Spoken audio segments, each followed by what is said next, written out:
Happy new year વિદ્યાર્થી મિત્રો, સૌ બધા મજામાં છો ને? તો દિવાળીમાં ઘણો આનંદ કર્યો હશે, ખૂબ જ ફટાકડા ફોડ્યા હશે, ખૂબ જ મીઠાઈઓ ખાધી હશે અને ખૂબ જ મજા કરી હશે, બરાબર ને?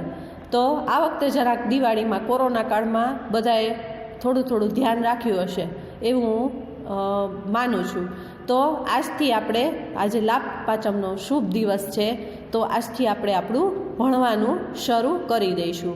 તો આજે આપણે ગણિતમાં સ્વાધ્યાય 7 ચેપ્ટર 7 અપૂર્ણાંક સંખ્યાઓ છે એના વિશે આપણે થોડીક માહિતી મેળવી લઈએ.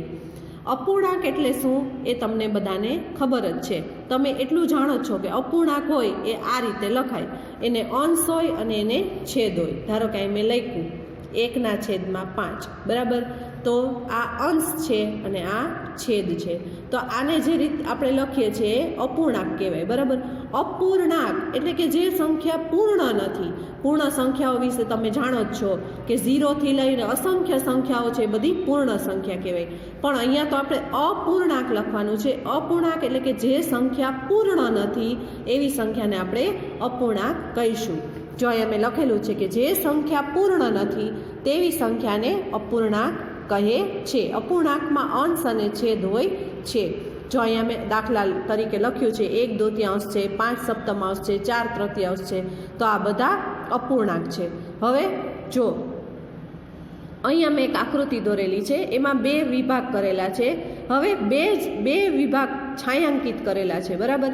તો અહીંયા તમારે આ છે સંખ્યા છે એ પૂર્ણ સંખ્યા કહેવાશે. એટલે કે આકૃતિ છે એને આપણે સંખ્યા સ્વરૂપે લખીએ તો એ પૂર્ણ સંખ્યા કહેવાશે. એટલે કે આખું 1 કહેવાશે, બરાબર? એટલે આ પૂર્ણ છે, આ પૂર્ણાંક છે નહીં, આને આપણે અપૂર્ણાંક સ્વરૂપે લખી શકીએ નહીં. હવે અહીંયા જે મેં આકૃતિ આપેલી છે એમાં તમે જોઈ શકો છો કે છાયાંકિત કરેલો ભાગ ફક્ત આટલો જ દેખાય છે. આટલો એટલે અડધો દેખાય છે. આખું એક લંબચોરસ છે, એમાં અડધો ભાગ છે છાયાંકિત કરેલો છે અને અડધા ભાગમાં એમનેમ છે, બરાબર? તો આને આપણે અપૂર્ણાંક સ્વરૂપે લખવું હોય તો આપણે આ રીતે લખી શકીએ કે કુલ કેટલા ભાગ કરેલા છે આ આકૃતિના, તો કે કુલ 2 ભાગ કરેલા છે, 1 અને 2.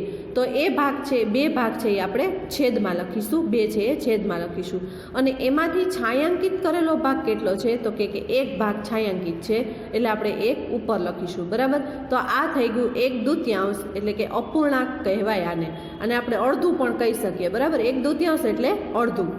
ત્યારબાદ એક મેં બીજી આકૃતિ આપેલી છે, એમાં મેં લંબચોરસ જ છે, એમાં મેં 3 ભાગ કરેલા છે.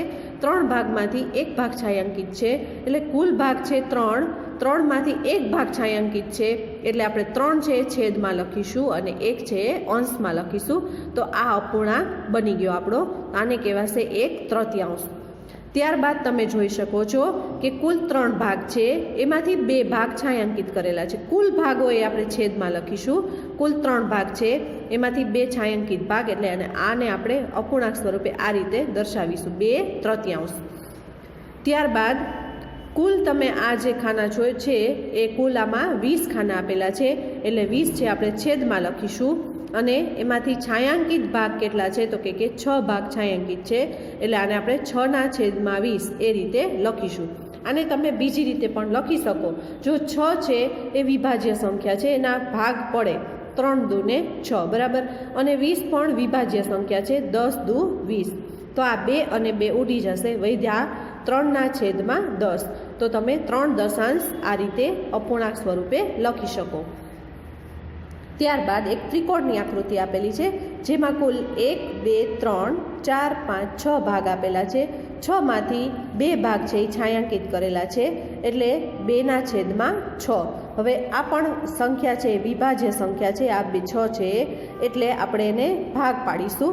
2ના ભાગ પડશે 1×2 અને 6ના ભાગ પડશે 3×2. તો આ 2 અને જ્યારે અંશમાં અને છેદમાં સરખી સંખ્યા હોય ત્યારે તેને ઉડાડી દેવાની, એટલે કે એ આપણે ગણવાની નહીં. એટલે આ 2 અને 2 ઉડાડી દીધા, વધ્યા 1/3, 1/3, બરાબર? તો આને આપણે અપૂર્ણાંક સ્વરૂપે આ રીતે લખીશું. તો તમે અપૂર્ણાંક વિશે અહીંયા માહિતી મેળવી લીધી. હવે આપણે નેક્સ્ટ વિડીયોમાં સ્વાધ્યાય 7.1 શરૂ કરીશું. આવજો વિદ્યાર્થી મિત્રો.